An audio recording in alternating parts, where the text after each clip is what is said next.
자, 다음 이제는 이제 D그룹으로 넘어가겠습니다. D그룹에 들어가면 이제 데빗이라는 용어가 나오죠.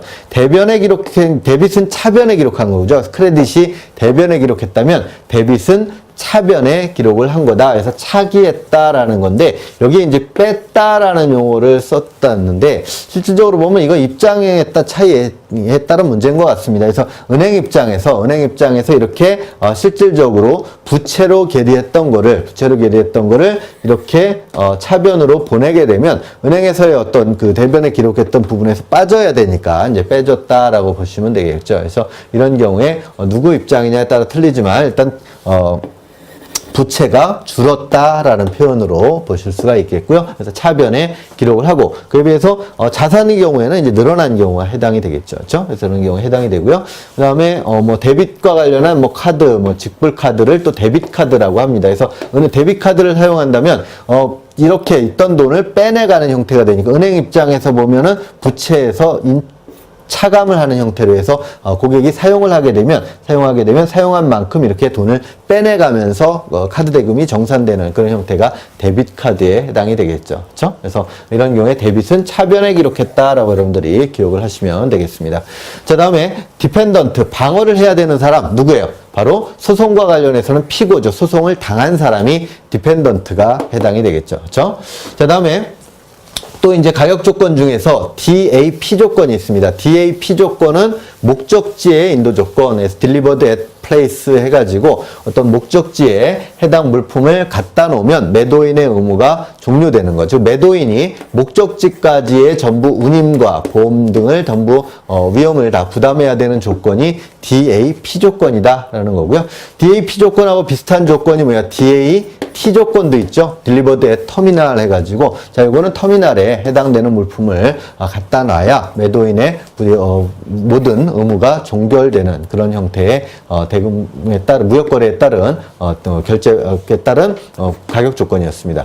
자, 다음에 딜리버드 오더, 여기서는 DO라고 하죠. 그래서 인도 지시서 해가지고 딜리버리 오더 해서 물품에 대한 어떤 인도를 지급을 물품을 주는 인도에 대한 어떤 지시를 하게 되는 DO가 발행이 됩니다. 그래서 일반적으로 이제 창고에서 물건들을 찾아갈 때 이러한 그 DO를 발행을 통해 가지고 인도 지시에 따라서 물건을 찾아가게 되겠죠.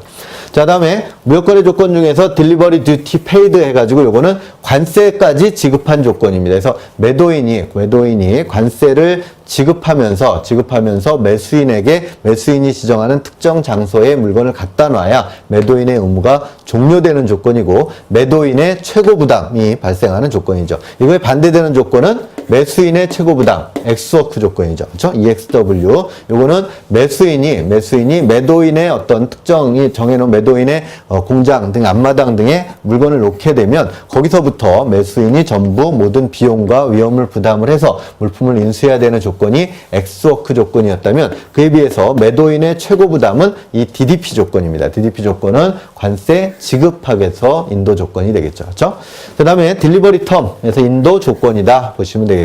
그 다음에 또 다른 용어로 디맨드 드래프트라는 용어가 사용됩니다. 그래서 디맨드 드래프트는 송금수표라고 하는데, 자, 일반적으로 무역거래, 송금거래를 한다라고 하게 되면 송금인이 있고요. 송금인이 있고, 그 다음에 송금인이 해외에 있는 수취인 앞으로 보내게 됩니다. 자, 이럴 경우에 송금인이 자기가 거래하는 은행에다가 수표를 발행해다가, 즉 은행을 통해 가지고 상대 해외에 있는 은행에다가 수취인이 거래하는 은행으로 대금을 보내서 수취인 앞으로 대금을 지급하게 되는 일반적인 어떤 송금 거래와 달리 송금 수표는 송금인이 내가 수표를 발행해달라고 자기가 그 거래하는 은행에다 신청하게 되면 은행에서 송금인 앞으로 DD, 이 송금 수표를 발행합니다.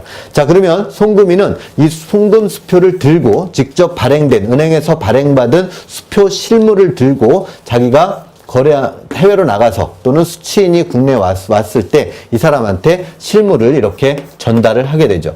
자, 이렇게 실물을 전달받은 수취인은 자기가 거래하는 은행에다가 이 송금 수표를 제시하고 수표에 대한 그 대금을 또 청구를 하게 되면 이 받았던 은행은 수표를 발행했던 은행에다가 다시 이 수표를 보내서 수표 대금을 청구하게 됩니다. 그럴 경우에 이 은행에서는 수표를 발행했던 은행에서는 자기의 해외 환거래 은행에 있는 계좌를 통해 가지고 이 수표를 매입하거나 추심을 했던 이 은행 앞으로 대금 지급을 하게 될 때 사용되는 게 이 송금 수표입니다. 그래서 실질적으로 송금 거래지만 자금 어떤 전신에 의해서 대금의 바로 이체가 되는 게 아니라 수표 실물이 이렇게 들고 실물이 이동에 필요한 그런 경우가 송금 수표에 해당한다라고 보시면 되겠고요. 자, 다음에 보증과 관련해서 우리가 청구 보증이다, 디맨드 개런티다라고 해가지고 일반적으로 은행이 어떤 거래와 관련해서 보증서를 발행하게 되는데 그러한 보증을 우리는 디맨드 개런티라고 한다라는 겁니다. 그래서 보증서라고 여러분들 일반 생각하시면 되겠습니다. 자, 그런 경우에 디맨드 개런티가 발행이 된다 보시면 되겠고요. 자, 다음 D그룹에 또 나오는 것 중에 이제 데포지터리 리시프 해가지고 이거는 주식 예탁 증서에서 주식을 갖고 있다라는 거를 증명하는 서류로서 주식 예탁 증서가 사용되게 됩니다. 자, 다음에 또 디비에이션. 자, 이거는 이탈이다라는 용어를 씁니다. 그래서 무역거래에서 어떤 디비에이션이다, 일반적으로는 디비에이션이라고 하게 되면 예외적인 조항들 이런 것들 얘기하는데 여기서는 이제 무역거래 시에는 주로 회사 운송이라든가 항공 운송 시에 그 정해져 있는 항로에서 벗어난 경우를 우리는 데비에이션이라고 합니다. 자, 이 경우에는 뭐냐면 보험에서 일반적으로 부보되어 있는 정상 항로가 아닌 다른 곳으로 벗어나게 되면, 자, 이런 경우는 어떻게 돼요? 항로를 벗어나게 되면 보험사는 이런 경우에 보험계약으로부터 면책이 되겠죠. 그렇죠? 항로를 일시적으로 벗어났다가 다시 정상 항로로 돌아왔다 하더라도 보험회사는 그런 경우에도 면책이 됩니다. 그렇죠? 그래서 그렇기 때문에 이런 경우에 항로의 이탈이 발생했다라고 할 경우에 이제 디비에이션이라는 용어가 사용된다 보시면 되겠고요.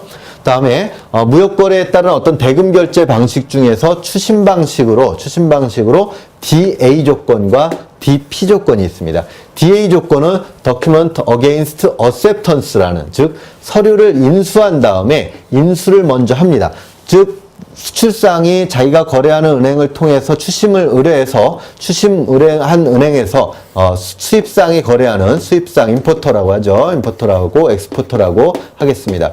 자, 신이 거래하는 은행에다가 이런 서류를 보내게 되면 추심은행에서 컬렉팅 뱅크라고 했죠. 추심은행에서 임포터인 수입상 앞으로 서류에 제시를 하고 그다음에 이 서류를 찾아가라고 했을 때 해당되는 서류에다가 인수의 표시, 어셉턴스라는 표시를 하게 됩니다. 자, 이런 어음상에다가 accepted on 그다음에 ABC 코퍼레이션 해가지고 임포터가 여기다가 서명을 하게 된 뒤에 해당되는 이런 어음상의 인수의 표시를 하고 서류를 찾아가는 그런 조건이 DA 조건입니다. 우리 신용장 거래 시에는 기한부 신용장과 유사한 형태라고 보시면 되겠죠. 그렇죠? 자, 그에 비해서 DP 조건은 Document Against Payment 조건입니다.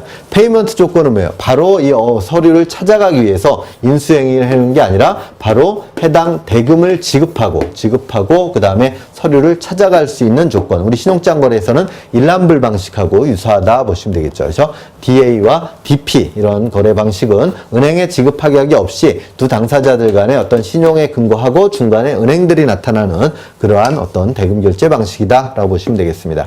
자, 다음에 우리가 또 드래프트라는 용어, 아까 했던 것처럼 드래프트라는 거 하게 되면 뭐라고 그랬어요? 일반적으로 Bill of Exchange, Bill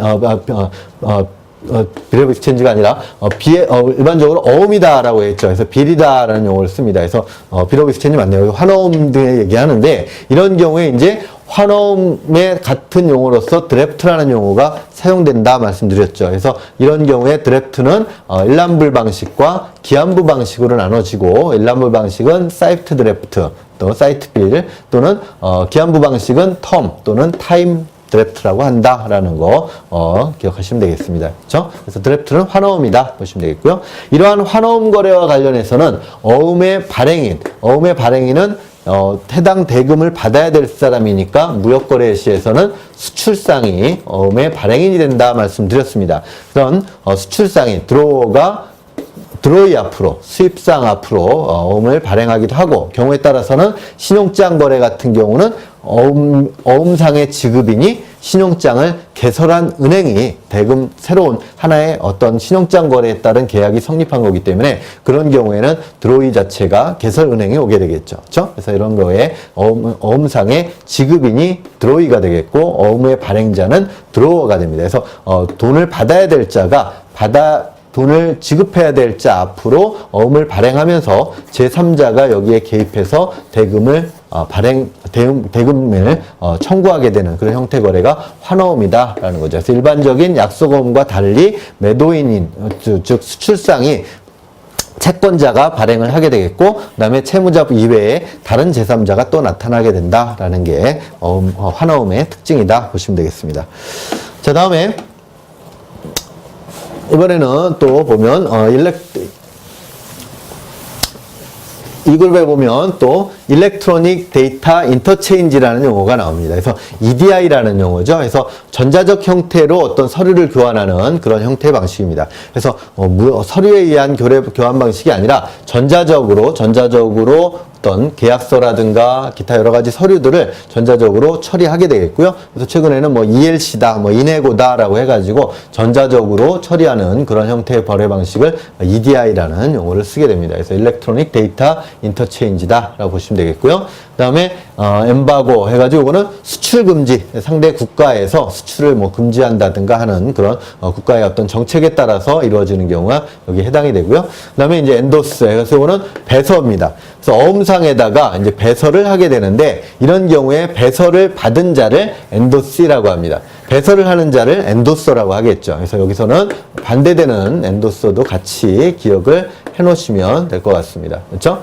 자, 엔도서가 배서를 피배서인인 엔도시 앞으로 하게 되겠고요. 그러한 배서 행위를 통해 가지고 이러한 어음상의 어떤 권리 자체, 유가증권의 권리가 엔도서로부터 엔도시 앞으로 넘어가게 됩니다. 그래서 배서인 앞에서 피배서인 앞으로 권리를 넘기면서 하는 행위가 배서다. 그래서 유가증권은 이러한 배서 행위를 해야 그다음에 그거에 따라 권리가 이전이 된다 보시면 되겠죠. 그렇죠?